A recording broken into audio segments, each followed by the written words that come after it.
Hi guys, আজ আমি তোমাদেরকে সিম্পল চিকেন কারি করে দেখাবো। প্রথমেই কড়াইতে তেল দিয়ে আলুগুলোকে লবণ দিয়ে খুব ভালোভাবে ভেজে অন্য একটি পাত্রে তুলে নেব।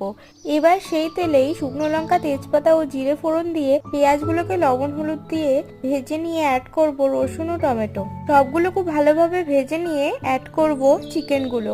চিকেনের মধ্যে দিয়ে দেব লবণ ও হলুদ এবং তারপরে খুব ভালো করে মিক্সড করে 10 মিনিটের জন্য ঢাকা দিয়ে দেব। ঢাকাটি তুলে ভেজে রাখা আলুগুলোকে দিয়ে খুব ভালোভাবে মিক্সড করে দিয়ে দেব টক দই, জিরে, গোটা ধনে, আদা ও লঙ্কার একটি পেস্ট ও সাথে অ্যাড করব টমেটো। আবারও খুব ভালোভাবে কষিয়ে নিতে হবে ঢাকা দিয়ে। ঢাকাটি তুলে মিট মশলা আর চেরা কাঁচা লঙ্কা দিয়ে খুব ভালোভাবে মিক্সড করে নেব ও শেষে পরিমাণ মতো জল দিয়ে ঢাকা দিয়ে ফুটতে দেব।